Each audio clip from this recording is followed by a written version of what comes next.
oiled up like a stripper. I see myself up there. I kind of look oiled up. The BBC commercial. And it's Vegas, so it's normal. I see. It's like a BBC commercial, bro. Well, on that note, congratulations. How are you feeling besides being oiled up? Well, you know, I like to be lubed up sometimes, but I ain't with that Diddy stuff. But to be honest, though, man, I feel great. I feel alive. I'm happy to be back. This is my home, and I plan on showing that I'm here to stay. Can you talk to me a little bit about that time off? What was going through your mind? How you were able to remain motivated? It was the hardest time of my life, to be honest. Like, this is a quick sport, and people move on quick. So being out, I watch people move on, and I watch, I watch how fickle the fans were, and it made me closer to my wife. It made me closer to my son, and more importantly, it made me closer to God. It made me really get in tune with God, and I feel like I'm where I need to be now, mentally. Do you feel like you needed to go through that in order to like you said, to be where you are right now? 110%, because I was fighting one-dimensional before. Now I'm moving. Y'all will see, I cut angles, I'm moving. My stand-up is on another level. My power is on another level. And my grappling is on another level. Like, one step at a time, I'm going to show that I'm not a prospect, I'm a contender. There's a lot of talk about ring rust and if it's real or not. And clearly you showed it doesn't appear to be real. But was that a fear of yours going into it? Like, hey, am I going to feel normal? Is it going to feel different in there? Of course, you want to show yourself you still got it. But, I got great coaches by me, like Coach Joe Diesel Riggs, and he's like a big brother to me.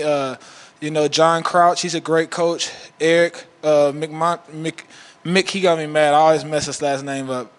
But, I had a lot of great people in my corner. And I would like to thank my sponsors that stuck by me, Barber Orthopedics, Jason Ferguson, Garden Gold Mouthpieces. Like, man, I'm so grateful for the people that stuck in my corner while I was out. Was there ever a moment during that time that you thought maybe I won't be able to make it back? It felt like it when I got hurt again after getting ready to fight AJ. I'm like, God, why are you allowing me to get hurt? Everybody always was just looking at me as a laughing stock because I told everybody I would be a double champ on the show. And it's like I felt like God was cursing me for a second. But I realized, through that time I was out, a lot of people that I thought were my friends were actually fans. And I had 8, 9, 10 people fall off of my circle. Because when the spotlight is not in your face, when the camera's not in your face, you realize that a lot of people disappear. Was that a hard lesson? It hurt me so bad. It ripped my heart out my chest when I realized people didn't love me. They love my career. What did you think of your opponent? I know you weren't in there very long with him, but were there any surprises? No. The main thing I would say, man, is I wanted to crack him. But I decided to grapple because he was so tall. I knew he wasn't going to be able to stop my takedown because he's so big, so tall. So I said, you know what, let me just take this fight down to the ground and make it easy. And that's what I did. I feel like I could have beat him on the feet as well. But, I'm a mixed martial artist, so I mixed it up tonight. On the broadcast, Bisping, when you took him down, kind of seemed like, oh, that was the wrong move. When you were doing that, were you able to hear that kind of criticism? Did you know what? Man, Bisping literally always does that. I don't know why, everything I do is just untechnical and wrong. Last time I got that choke on that guy, Josh, he was like, oh, man, it's good, but it's so super untechnical. Like, bro, was that untechnical? Because I literally just got the same choke in a row. It's called a standing arm in guillotine. It's a technique. And what I shot on him was an outside single leg, and I switched the single leg to a double leg. If he says that's not technical, then he doesn't know how to grapple. You know what I mean? But I respect him. He's a former champion, and I look forward to becoming a champion myself one day. To be fair, he did admit that he was wrong. I don't want to start a beef that's not there. No, I would never, ever beef with a guy like Bisping. I respect him. I'm trying to follow his path. He became a champion. I didn't. I haven't done shit in this sport. So I respect the pioneers like him. And I do crave to get that respect from veterans like him. And I just got to keep showing my black ass up. What's next What's next for you? When would you like to fight again? I know after a long layoff, I imagine you want to fight Honestly, quick. I gotta get a nutritionist because I was in the damn sauna cutting weight, and I literally put ice in my pants because my balls actually were hot. Like Derek Lewis is not a liar. Like once your balls is hot, your whole body's hot. So I put some ice on my balls, and I finished cutting that weight, and I made weight.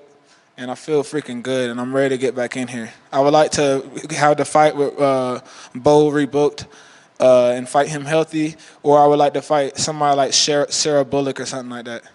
Thank you. Thank you.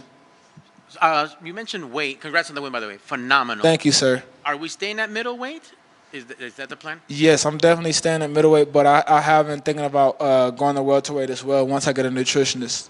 Man, that'd be an absolute monster if you can. Man, I want to just – I got to be different, man. God blessed me to make it from the ghetto, so now that I'm here, I got to make the best of that. Yes, sir. Yes, sir. You mentioned earlier, I know you were joking about that, the oil and whatnot, but you were super slick in there. Dude. With that submission. I Verdun knew he had Velasquez. You could see it in his face. I see it in your face. When did you know that second you're like, oh, this dude's neck is coming home with me? Once I get that grip, man, like, y'all are going to see. Like, it's going to be a lot of people go to sleep with that. You know, I tapped out world champion jiu-jitsu people with that choke because it's deceptive. People think they can get out. They think they can fight the hands, but when it's locked in there, I know how to hold it. And if he would have not tapped, I would have pulled guard so he wouldn't have been able to get out of it. I would have trapped him in that choke. So he did the right thing by tapping before he went unconscious. That's awesome, man, that you already were a couple steps ahead, mapping out the offense and defense. It made me, like, that's why it's important to stay busy, because when I got in there, I realized what to do. I was like, okay, he's tall. He's reacting to everything I do. I realized when I shot on the dude, he's too tall to be able to sprawl and stop it. So that's why I shot. This is a fantastic win, might even get you 50 racks, but how does 2025 look? You're back, you're healthy, what's going on? Give me kind of like a preview. I just want to stay busy as Sounds like I just feel like y'all ain't seen me, man. Like I just want to stay as busy as possible and knock as many people unconscious as possible in the most respectful way I can. You know, that's what I want in 2025, and that's what I'm going to do. Let's go. Congrats on the win. Well done, sir. Thank you, sir. All good.